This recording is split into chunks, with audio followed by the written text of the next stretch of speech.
Sometimes I wish we could go back to a time when things weren't so complicated. Welcome to the complexity of toilet paper, the podcast that dives into the everyday moments where we overthink, hesitate, or just get stuck. I'm overthinking. I'm overthinking. Let's hear it for the toilet paper! Through honest conversations, unexpected insights, and a whole lot of humor, your hosts Phyllis Martin, Mark Pollock, and Al Emmerich are here to help you roll with it and make your life a little less complicated. One conversation at a time. That's right, dude. The beauty of this is its simplicity. Speaking of which, it's time to enter the stall. Put the lid down, or not, depending. Get comfortable, and roll with it. Oh, worry not, dear friend. It's really quite simple. This is the complexity of toilet paper. When we jump into the stall, there is a purpose. There is an intention. We're not going to overthink it. We're just going to simply state the following. This episode is about to go behind the scenes, so once again, you can see our goods. So dicey. Our kibbles and bits. I hope not. Our dice. Better? Our ice. I don't know what that means. To understand, I don't know either. No. I just As long as I thought you were going to say go behind the commode, which is dangerous back there because, Look, I believe in the last episode I got a little naked, and you see, Yeah. it's a reference. So look. Why do we do this show? We do this show because we want to help make people's life a little bit easier, one conversation at a time, right? Right. And we realized that we needed to take another step ourselves. Not needed. We wanted to take another step ourselves to say, hey, what are we doing? What are we overthinking? What has taken us to where we are right now that we can now be at almost 25 episodes of this show, despite all the craziness? And in the last episode, if you haven't had a chance, this is the second of 3 episodes. The first was inside the stall with me, and I kind of broke down the breakdown I had in 2025. Recap of the 2025 breakdown. Which, by the way, I was talking to a dear friend of mine today, James Camerari. Love you, James. Don't know if you'll ever listen to this show because I don't know if you're a podcaster, but if you don't, I'm going to toilet paper your house. Anyway, James and I have known each other since we played Little League Baseball together. And his advice to me, we haven't talked, it was strange because we usually talk at least once a month, but we hadn't talked in like 4 months. And he was like, okay, so in this new burgeoning life of Al, don't overthink it. Keep it really simple. And I said, you do know I do a podcast about that, right? He's like, oh, that's right. Yeah. Well, then you should definitely be able to do that. Anyway, so we're going behind the scenes and inside the stall a little deeper to peel back the layers of where we are today. Not just like, oh, hey, let's look at the past year and what did we learn? But like, no, what really happened? Because all 3 of us had some pretty seismic 2025s. And yet here we are, individually and collectively, still doing a show, trying to avoid our overthinking, be present. And in the proverbial, analogy, we've had mountains to climb. We decided to share some of those mountains in a more meaningful way. And so today it's about Phyllis's mountains. Gonna really, no. Nope. Oh. No, it's not. Phyllis. Yes. No, me. I'm not going to say it. I'm just not going to do it. It was right there, but I just can't. Mark, can you edit this scene right here? Because I'm blushing. Honest to God. Can you Every put this day. on? Somebody do something. Her name today. So you can't see it because, well, we're just talking to you through, whatever. Whatever this is. Whatever this is. But Phyllis has decided to name herself Sunday Martin. So maybe because we're recording this on a Sunday. I don't know. That is such a great actress's name. Sunday Right? Martin. Which is better than Monday Martin. Oh, though Monday Martin sounds good. But That today does is Sunday, so it's Sunday Martin. Mm. The Complexity of Toilet Paper, rated R, starring Sunday Martin. Coming to a theater near you or a bathroom stall. All right. So let's get to it. This is an equity-based destalling. Version 1 was behind the scenes with Al. We flushed out a lot of stuff. Now we are turning the lens or the toilet bowl brush towards Phyllis to scour underneath the tile and really get to the grit of the shit that we call your life. Yikes. So, the shit Don't we feel call your really, life? Really don't feel good about it now. I know that did not come I'm out. feeling kind of good, Wow. but now. There's the shit about Phyllis's life. Go. Well, okay. All right. All right. All kidding aside, Really? this is, yeah, seriously, this is big. I think in many ways, Phyllis, this might be bigger for you. You tell me if I'm wrong, but I think this is bigger for you because, what? What? Why are you guys laughing at me?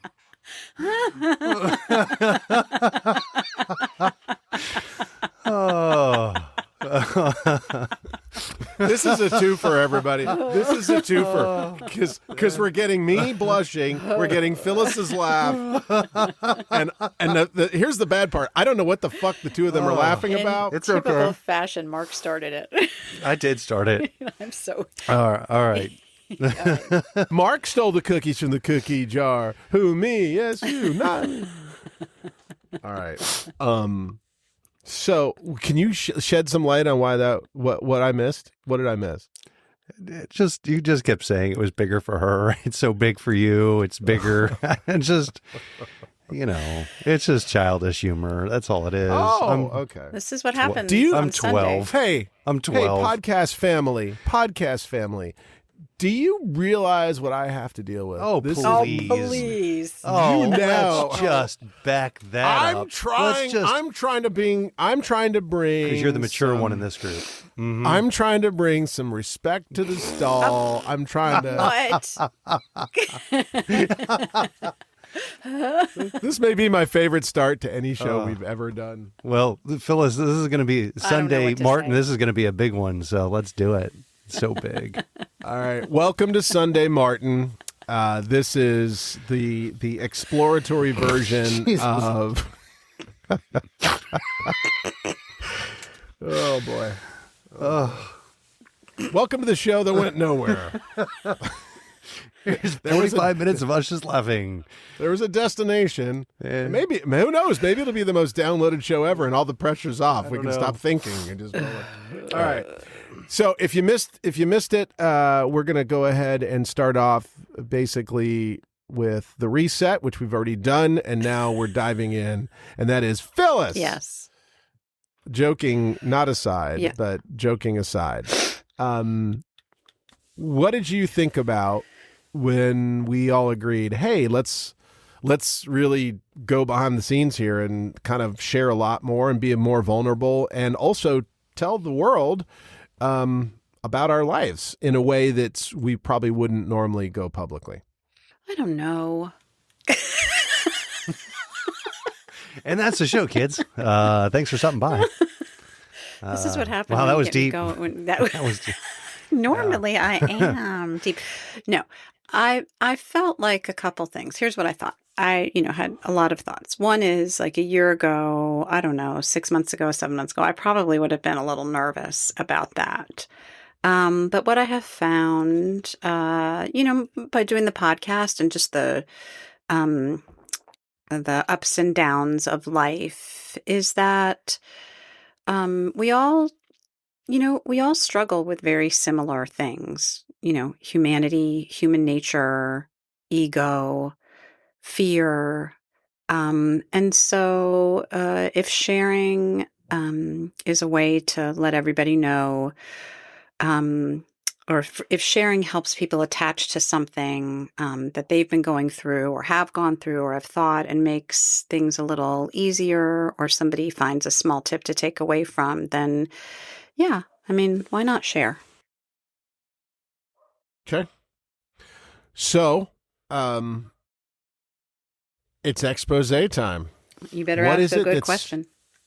Oh, are we starting with questions, or are you just going to go ahead? No, are you going if you ask me a good question, then you might get a good answer. Mark, I'm sorry. Did we just Pour it on me. Yeah. Well, between the two of you, somebody's going to ask a doozy. That'll be Mark, probably. No, Mark will close it up. You okay? You got a cold? I think she's already You know, emotional. I'm already boo-hooing. I'm finishing up a cold. Okay. Yeah, I'm good. All right. I just wanted people to realize that was not toilet paper being wadded up. If you're not visually seeing the show, you're hearing it. So. Had to happen. Okay. Yeah. So, Phil, Yeah. when I jumped in last episode, I just kind of basically threw up that, hey, 2025 sucked in many ways, but it was also this beautiful journey, right?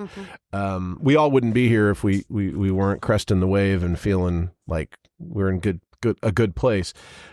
What was 2025 for you on a personal journey standpoint, and what is the role that your own insight played about that year? So 2025, as I had been thinking about it, to me boiled down to two main things. And one was faced with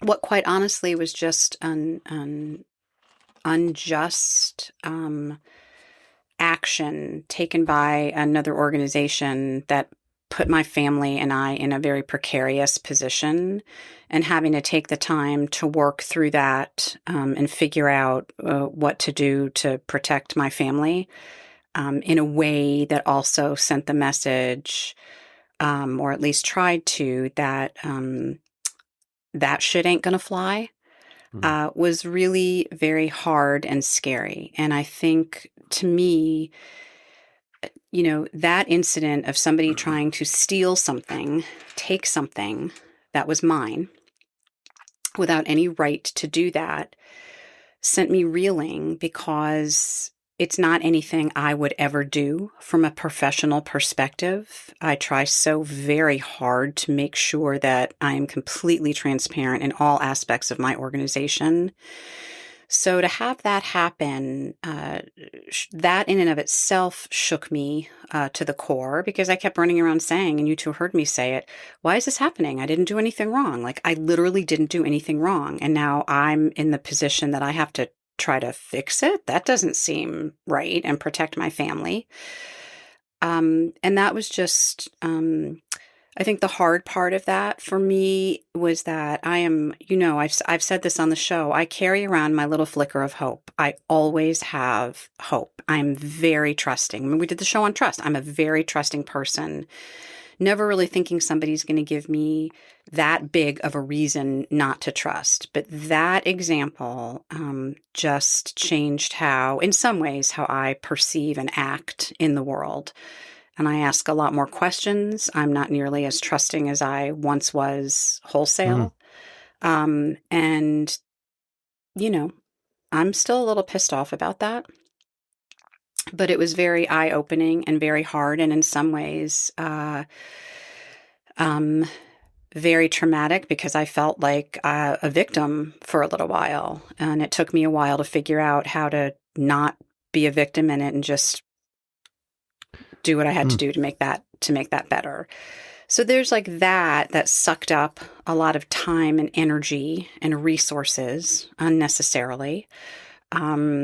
And that was just hard. What I did learn, though, is I can compartmentalize. And at some point early on, when all of that was happening, I made a very conscious decision to say, Phyllis, you can't wake up every day and this be the driving thing. You're going to do what you need to do. That's going to work itself out over time.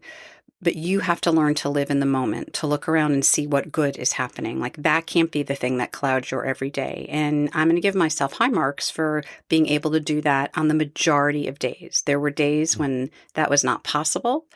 But for the most part, it really changed in a good way how I function in the daily world, which is really to try to stay in the, if not in the moment, at least in the day. And, my husband has a great way almost daily of asking me what good happened today, which is a really good, like a really good way to keep you in alignment and kind of from going off going into dark spaces a lot. The second thing, was the decision, to get more serious about singing and to get ready, as you all know, to like sing publicly. And that's pretty cool. I feel pretty cool about it. And that's been a journey all unto itself. Like it's time, no matter what the outcome of that, it's just time. And so that feels really great to actually be living something that I'm going to say dreamt about, that's not right, but that I've wanted to do for a really, really, really long time. And I really enjoy doing it. And maybe that's all that matters. Well, thank you for sharing all of that. To go back in time a little bit, when you had that feeling of being a victim, if you could, unroll that for us a little bit and like help us understand what was complex about feeling like a victim. I think feeling like a victim, just like the feeling of being afraid, like waking up every day and thinking, okay, when's the next bad thing going to happen that I actually can't control, for me was absolutely horrible. I don't think I'm a control freak by any sense of the imagination, but the unjustness of what was happening and the irresponsibility of the people and the organization and their horrific communication as that was going on was really unsettling and very frustrating, because you're left then in many ways at the will of the people that you are, who are saying that they're working on something when in essence they are not, or even worse. And then you are also have to sit while you absolutely know that they are lying. They're just flat out lying, telling untruths. And that, you don't have to do anything.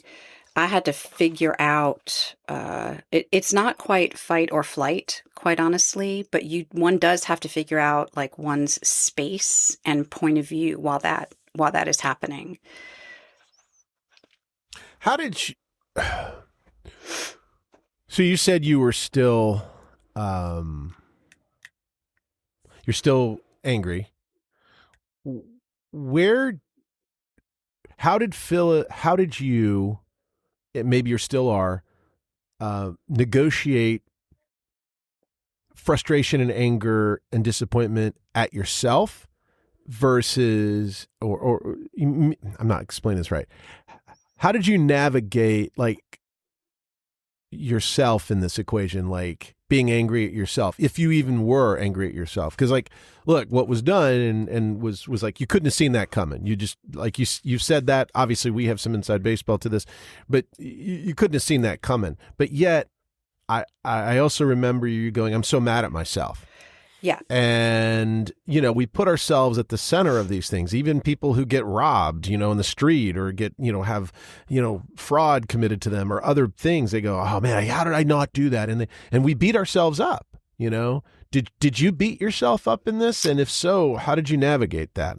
That's what I meant to ask. So this is so typical Phyllis, and like part of, I think, overthinking. When it first happened, when I first realized what happened, the overarching thought I had was, I did something wrong. I must have done something wrong. I didn't close things out. When I left the organization, I left something like the whole thing.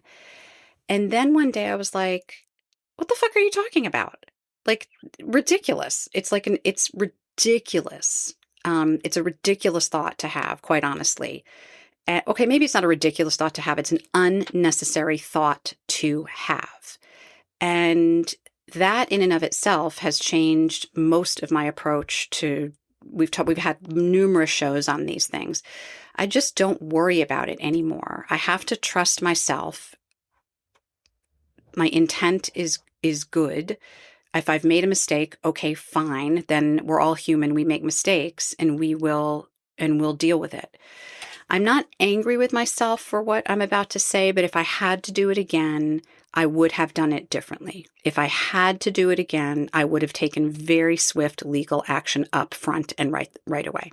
I would not have, oh, well, they say they're going to work it out. It's going to be okay. I would not have done that.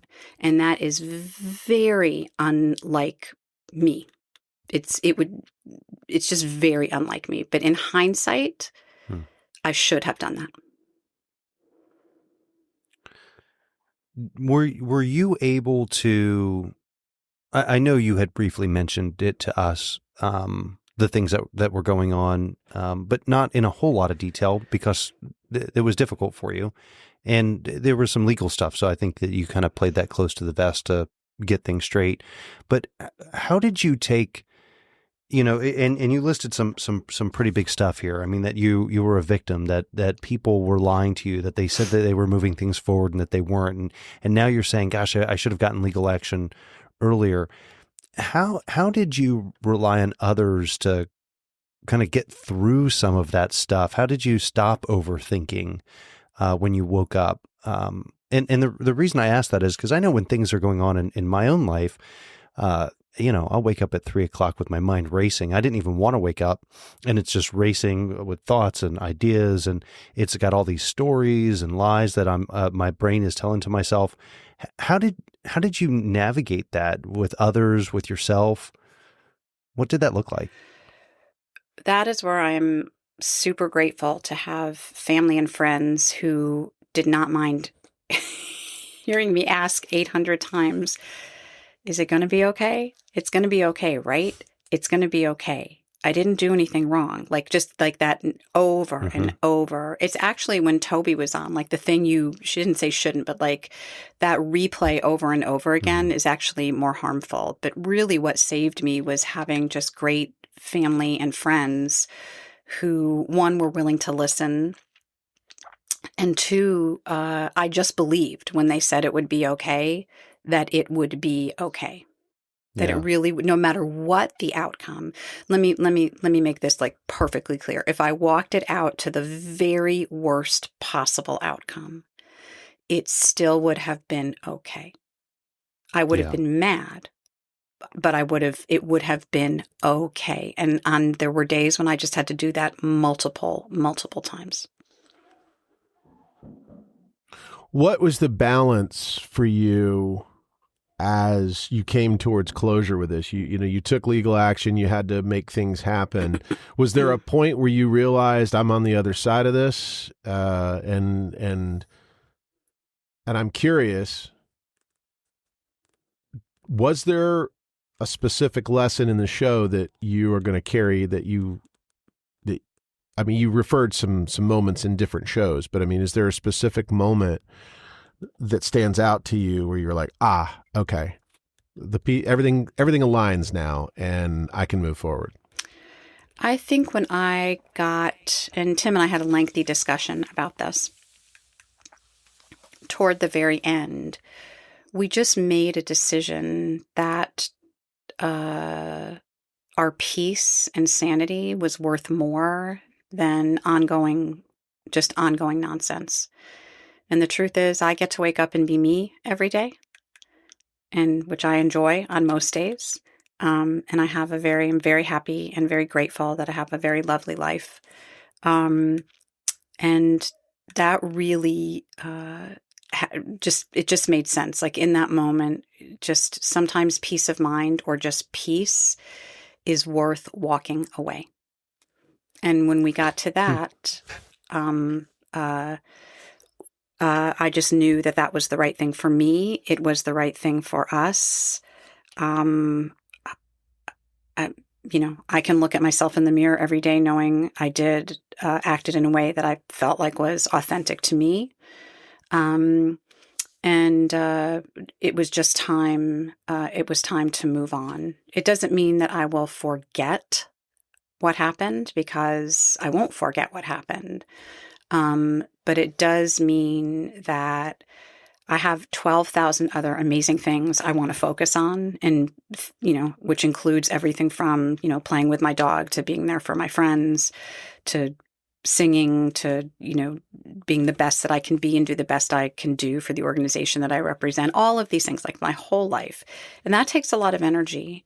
And the amount of energy that worry and fear, and Mark, you like that wake up at 3 a.m. with some narrative that, by 6 o'clock doesn't make so much sense, but like that churn of a narrative, that takes too much energy. That just sucks. That really is a life sucker.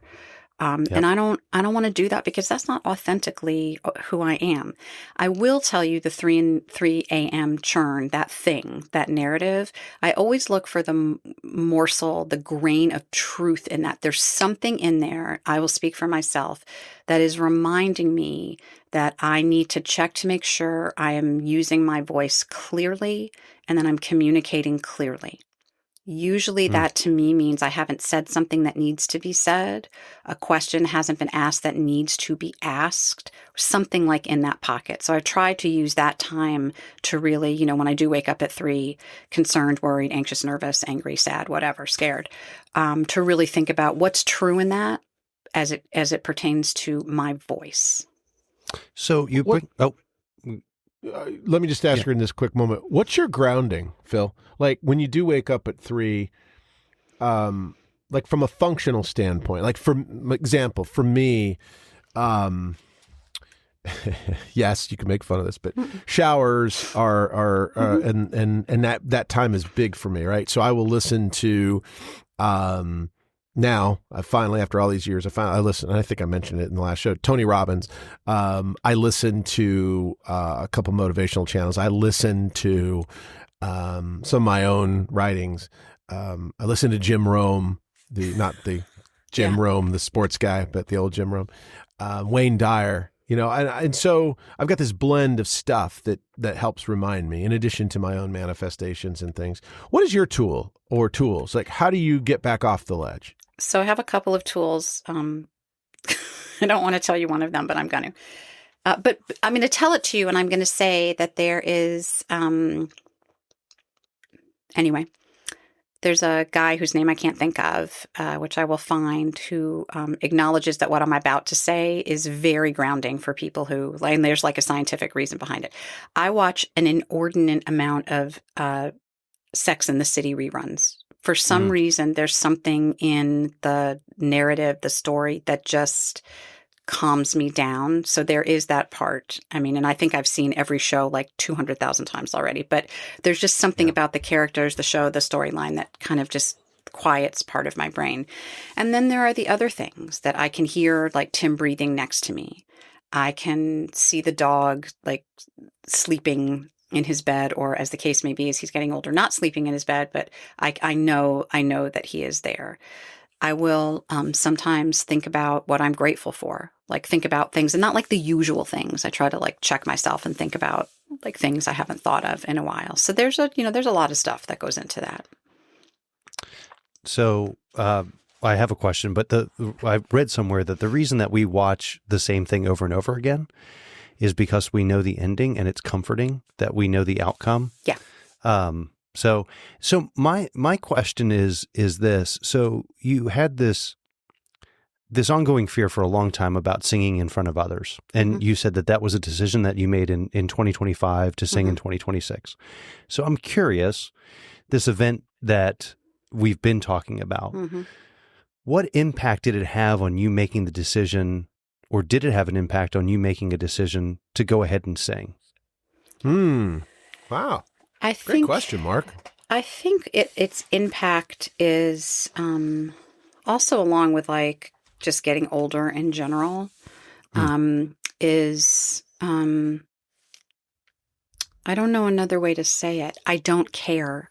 Like I am done caring so much that the only one that gets hurt in that or gets shut down in that is me. So I don't care. I actually said this to my voice coach, like on our, like one of our earlier, because when we were talking about wanting to do this and like singing at my birthday party and the whole thing, like publicly singing, I said, I don't even think I care what people think. I'm doing it because I want to do it. I'm doing it because I think I have something to say through the lyrics of the song. I'm pretty clear that I'm a storyteller in that way, and that'll evolve over time. And the collective, like your thoughts on that do not matter to me. I hope that you find something to take away. And if you don't, that's okay. Like very selfishly, I'm actually doing that for me. And I hope there's like something that happens for other people who listen. Yeah. Yeah. Was there a change in you though to not care? I guess what I guess I'm trying to get at is did the events have any correlation that when this thing happened, you're like, you know what, screw it, I don't care anymore. I'm going to do this thing, or are they two separate things? I think they're probably two separate things. Okay. Yeah. I love what you just said in that I just don't care. As I think back, even to my conversation I mentioned earlier in the show with my friend James, who I was catching up with today. I used to say I don't care. And my family would cry bullshit. They'd be like, yeah, you do. There was a time that even I would never have gone where we've gone to on this show. One-on-one, sure. I mean, intimate friendships and partnerships and all that, yeah, no problem. But to get on a freaking podcast and do that, to let strangers that close, and I just think, Phil, I just want to applaud you for that, because you've both professionally and personally been in a position where you have to pay attention to how people think, and you've had to be forced to go, well, wait a minute, what do they care? Like when I was on television, I was told very explicitly some certain things I could not do publicly and talk about publicly because it was going to cost me my role. Mm-hmm. Right? Even when I was, it doesn't matter. It's your show. So good for you for arriving at I don't care and being comfortable with that. Because isn't that so much of what stymies us when we overthink things? Yeah. We're worried about yeah. what other people are going to think and say, blah, blah, blah. I only worry, and I don't worry. I think people who know me, and even if you're just getting to know me, I'm not a mean person. My intent is never to hurt anybody. And if you get hurt because of something that I said, then let's talk about that so that I can learn and hopefully you can learn too. That's very different from I'm afraid to say something because I'm afraid I'm going to hurt you, or I'm afraid you're going to misconstrue what I'm saying, or I'm afraid that my words will get taken out of context, any of those things. Go ahead, Mark. No, I was just listening. I think that's just a whole new level of authenticity, right? Because you show up, and I've always shown up as an authentic person, but it was a tempered version of you because you wouldn't say certain things. But now you're putting that forward with kindness, with good intent, but you're showing up fully as authentic Phyllis, and I think that's pretty cool. Thanks. We are still in active mode, the three of us, running into our own complexity and complication, the development of the show, moving it forward, growing an audience, yada, yada, yada. We also have our own individual challenges and such. And I want to restate that how important it is, because this show has never been a solution. It is just a GPS for a different mindset of conversation and thought flow, right? That's it. So hopefully you're gathering something that's a nugget of meaningfulness. For you, Phyllis, what's the nuggets of meaningfulness? Like, because I actually want to step back before you answer that question. I want to bring up something else. You did not talk about the show. And as your friend for a very long time. That's true. Yeah, man. That's right. right. Time to take off the granny pants. No, please keep them on. I just minimized everything. I don't even know what's happening now. I don't know. We probably needed some levity. So Phil, I mean, okay, you had this bomb drop, you dealt with it, the singing. Yeah.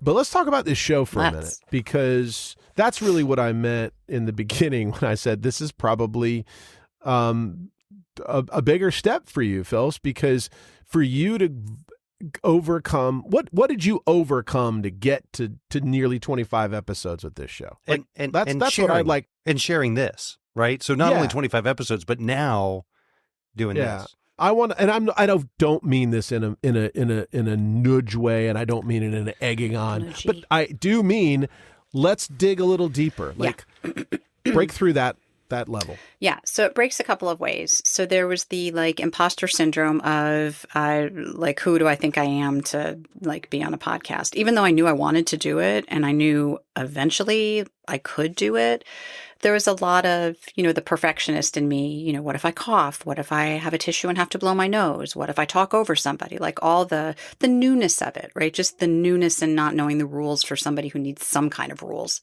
And then even when I knew the rules, then I'm like, oh my God, what if I break the rules? What's going to happen? All of the things. And I feel like that's kind of how I came to it, like a little concerned and a little, to be in the stall with you two who are professionals and seasoned and have all of this experience.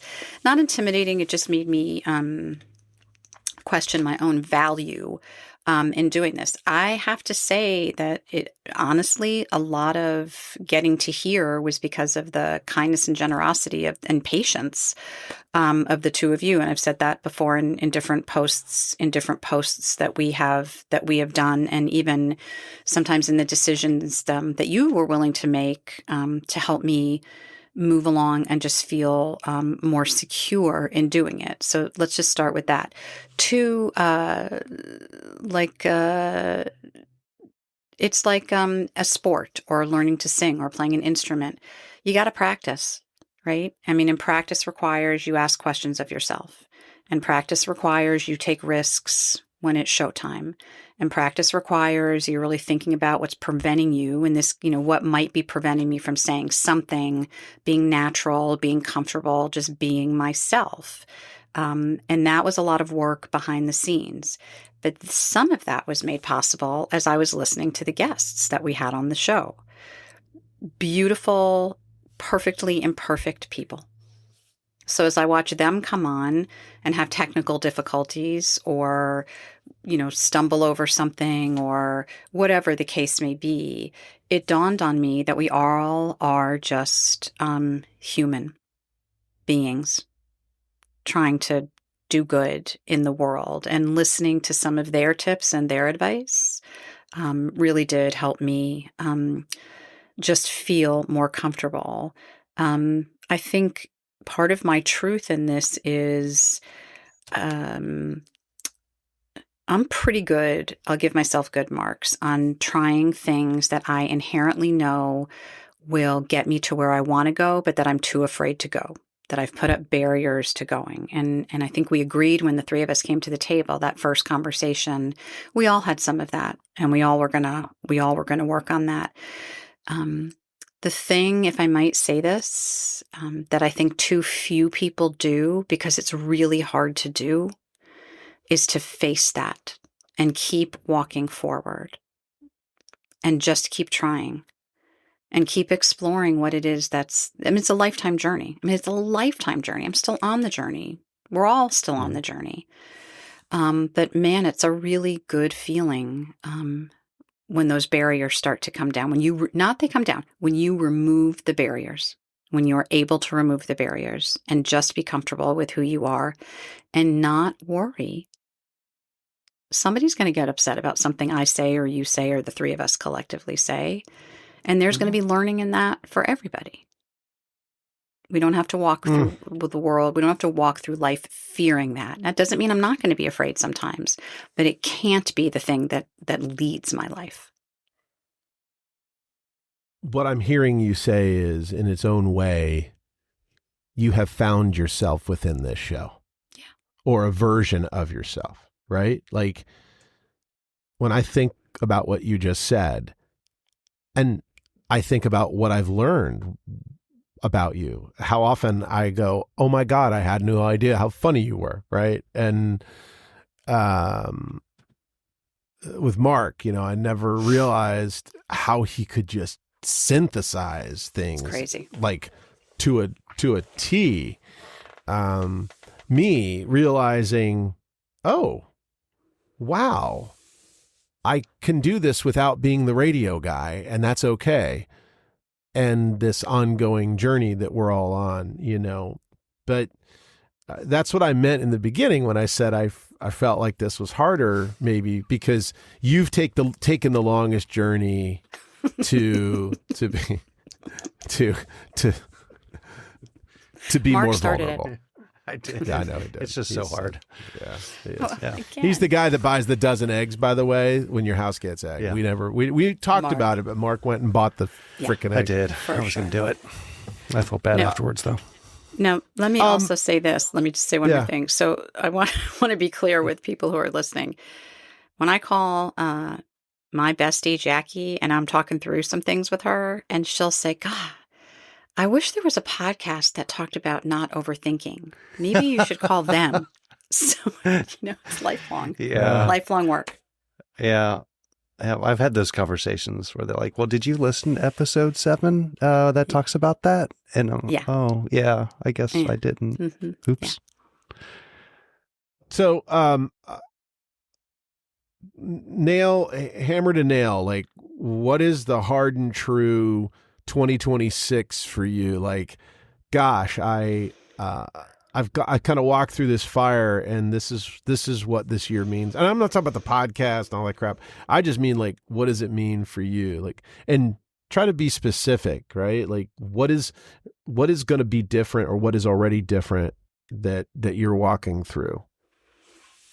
Wowzer. That is a good question, because I feel like 2025 was so different. I spent 2025 trying to get to different. So here we are in 2026.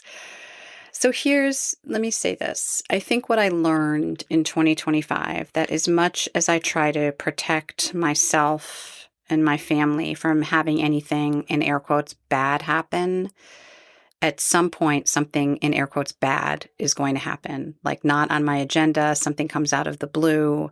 It could be anything. And so for 2026, I'm going to try to embrace that just a little bit, because, it takes it takes a lot of energy if you're always in protection mode, whether you know it or not. So that's super high on my radar list. And I also think I'm going to practice. This is not going to come out right. So I want to, before I say it, let me think about if I can explain it. Kind of like the things maybe that I used to care about that were barriers that, like I've alluded to, I'm going to practice I don't care ism, like I don't care about it isms. I'm just going to really trust in myself, trust in my work, know that it's all going to be good. I'm going to use my voice when I need to or when I want to. And hopefully, cool stuff keeps happening. You through all of this, I think the common theme has, do not be afraid, right? And I think that's been a common lesson that we've all kind of gone through. But if you could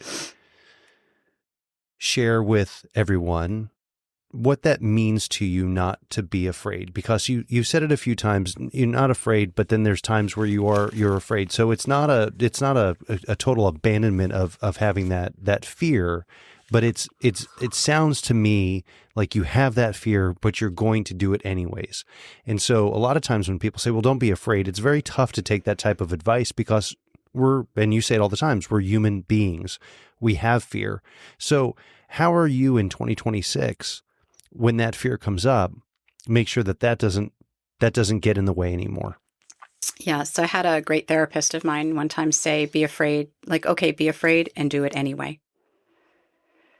And I just, I will be afraid of some things. I don't know if it's afraid or it's like you have to figure out what you're afraid of. So that's the work, Mark, in like 2026 for sure. If I'm going to be afraid of something, then I got to sit with that for a minute and get down to what in it is what I'm really afraid of. Is it an outcome? Is it what is it? A failure? Like, what is it that's making me feel afraid? And if I know that, then I can do anything.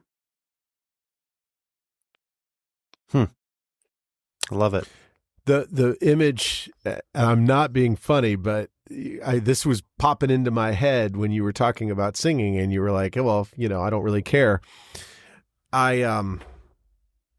I think about the people who do karaoke, and the ones specifically not well, right? Yeah.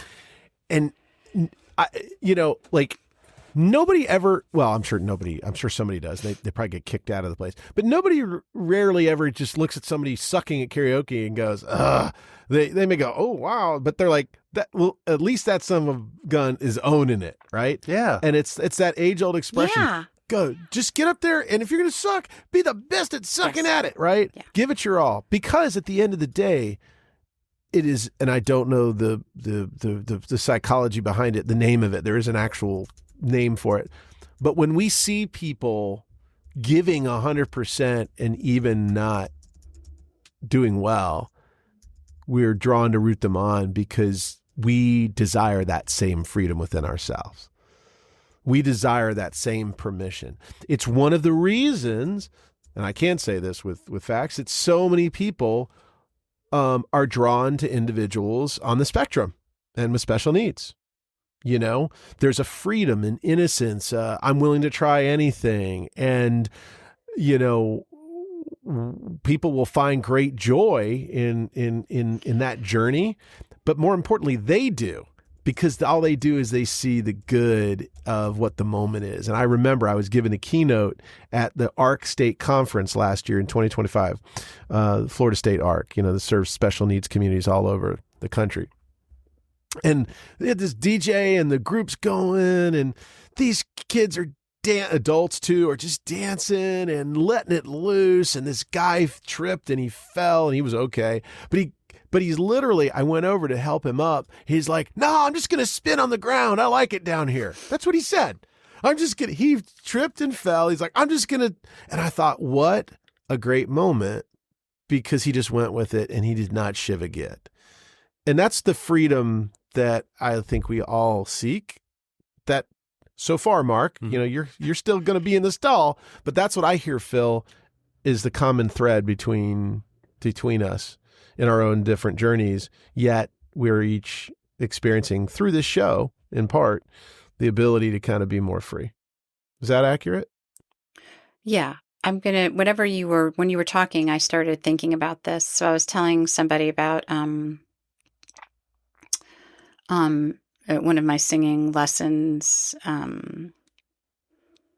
I said, it wasn't perfect. I was telling her I sang. I said, it wasn't perfect, but I could tell that like the people who were also listening were moved because like some of them, got a little teary-eyed, like had tears in their eyes. I said, but it wasn't perfect.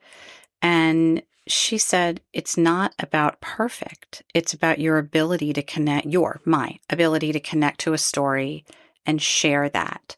And in that, I was like, as I was sitting here thinking while you were talking, I was also thinking about, especially in 2026, a lot of throughout the course of my career, I have said 100 times, if not more, I know one thing about myself is I'm usually early with the message. If I'm talking to a board or I'm talking to a group of people, I am not saying that anymore. I am not early with the message because I'm not taking responsibility for people's inability to absorb the message. There's a difference. There's an absolute difference. It is not that my message is early. It is sometimes people aren't ready to hear it. Mark, I don't even think we need I mean, I'm done. You want to follow that up? No, I'm not stupid. I mean, I can't. I mean, she just delivered the message. So That's the message right there. I mean, I'm just not going to apologize for that anymore. That probably came out a little harsh, but I think the point is I'm not apologizing for what comes, like, why? Here would be my final question then. So as we leave the stall and you have shared so graciously your 2025 and where you're headed, what would be, if someone listening to the show is dealing with something of some magnitude, which likely they are, I think we all are, what would be a piece or two of advice that you've put into practice that's authentic, that's real, that works for you, and if they're ready for the message, that they're ready to accept it? I think the overarching thing that comes to mind when you say that is give yourself some grace to feel what you feel and think what you think. Spend some time, I've said this before, trying to figure out or examining or working through what is it? Because it is never as it presents itself. There's something, usually could be something easy, could be something deeper, could be any of those things. But at the end of the day, what I have really learned over the course of, between 2025 and 2026, if I don't like myself or love myself and give myself grace, like that, no, you cannot give enough of that to me. I actually have to own that and figure that out for myself. And again, not perfect by any stretch of the imagination. But if I can't do that, then I'm not sure how I expect anything else to happen, like external facing, because we're all just pinging around mirror, like looking, it's all a mirror image, right? So you got to be clear on that and keep trying. It doesn't happen overnight. We all go in and out. We take steps backwards. We take steps forward. But somehow, I think the work of the work is to try to figure some of that out. Well, one thing that you didn't mention that really resonated with me today, though, which I'd want to just kind of put a finer point on, is know yourself and know what you're afraid of. Yeah. And that kind of thought process could remediate that fear, because you worked through some fears. You ran that down to the bloody end, and you're like, you know what, I'm still going to be okay. And so I think the lesson I got today, on top of the other ones that you just mentioned, because grace is important, is just get to know what are you afraid of? What are you afraid of? And not what others are afraid of about you or whatever, but what are you afraid of? And work through that. And, calling that out and looking that in the mirror,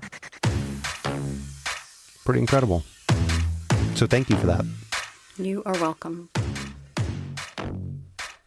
Pretty good scrubbing, wasn't it?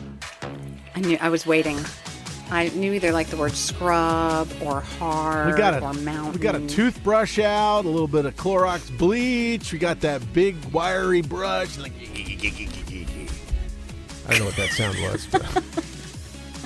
Go to Al's house. He's cleaning the bathroom. He's like, you're like, oh boy, he's getting in it. With the toothbrush and toothpaste. With the tooth. Yeah, that's right.